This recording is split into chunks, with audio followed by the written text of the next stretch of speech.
Écoutons ensemble l'histoire de l'oiseau et du jardin. Dans un pays, là-bas, un pays que les cartes ne nomment pas, entre les montagnes qui touchent le ciel et la mer qui chante tout doucement, se trouvait un grand jardin. Et dans ce jardin, niché au cœur d'un arbre immense, vivait un tout petit oiseau. Il s'appelait Mio. Mio, lui, il habitait dans un nid. Un nid absolument merveilleux, tissé de brindilles, de mousse toute douce et même de plumes de nuages. C'était vraiment son chez lui, son petit refuge. Mais, depuis quelque temps, le cœur de Mio était lourd. Il ne chantait plus. Non. Il restait là, blotti, tout au fond de son nid, toute la journée. En fait, il avait peur.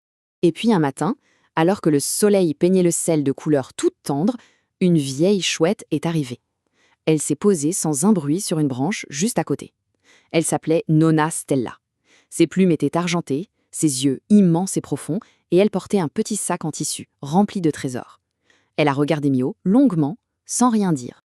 Et puis, avec une voix douce, mais vraiment douce comme une berceuse, elle a dit « Bonjour, petit Mio, je vois que tu restes dans ton nid. » Elle a penché la tête et elle a demandé, tout tendrement « C'est plus sûr que dehors ?» Mio, tout timidement, a hoché la tête, et avec une toute petite voix, il a murmuré « Dehors, je pourrais me perdre, ou tomber, ou… » Il a hésité un instant, et puis il a ajouté, le cœur tout serré « Mon nid pourrait disparaître. » Alors là, un sourire plein de sagesse a illuminé le visage de la vieille chouette. « Oh, mais les nids ne disparaissent pas quand on part, a-t-elle dit. Ils nous attendent. C'est comme ça que ça fonctionne un nid. Un nid, c'est fait pour qu'on y revienne. » Nonna Stella a alors ouvert son petit sac en tissu. Et tout délicatement, elle en a sorti une graine qui brillait, mais vraiment, comme une petite étoile. Cette graine, a-t-elle expliqué, je l'emporte toujours avec moi quand je vole loin. Elle me rappelle mon arbre. C'est comme si elle me murmurait que ma maison m'attend. Elle a tendu la petite graine dorée à Mio. « Tiens, a-t-elle dit, prends-la, mets-la bien au chaud dans ton nid. Et comme ça, quand tu partiras voler, cette petite lumière sera là pour te rappeler que ton nid, lui, il t'attend. » Le lendemain matin, la toute première chose que Mio a vue en s'éveillant, c'était la petite graine dorée. Elle scintillait dans la première lumière du jour. Il la regardait longuement. Il sentait son petit cœur qui battait fort.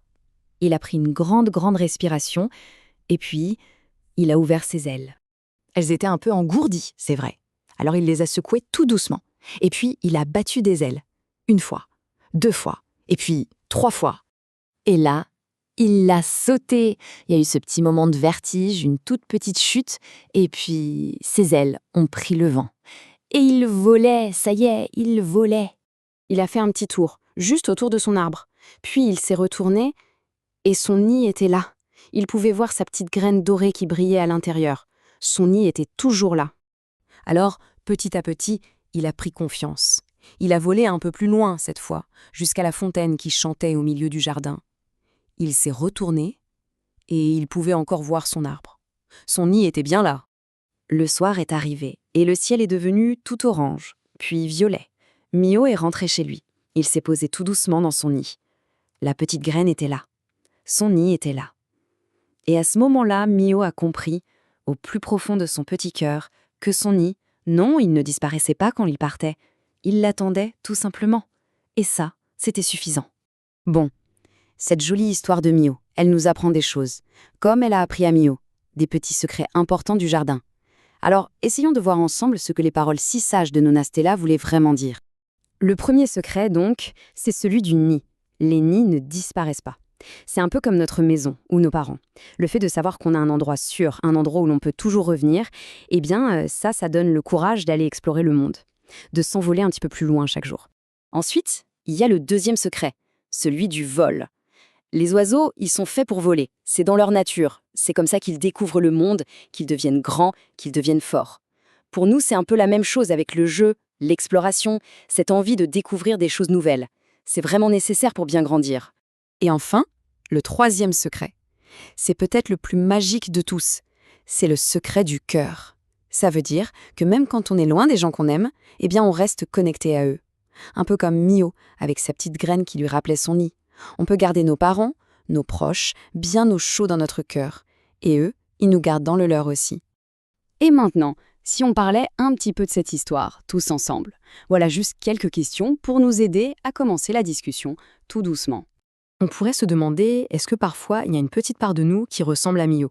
Une petite part qui a un peu peur, peut-être, et qui préfère rester bien au chaud, tout près de ce qu'on aime. Et puis, quel serait notre objet magique à nous, notre propre graine dorée? Est-ce que ce serait un doudou tout doux, ou alors une photo qu'on glisse dans une poche, ou peut-être un bracelet coloré? Chacun a sans doute son propre petit trésor. Et pour finir, qu'est-ce qu'on pourrait lui dire à cette petite part de nous qui a peur? On pourrait peut-être lui murmurer tout doucement: c'est normal d'avoir peur. Ou bien lui rappeler: ceux qu'on aime, ils reviennent toujours. Ou encore, pourquoi pas, on peut s'envoler, et puis on peut revenir se blottir bien au chaud dans le nid.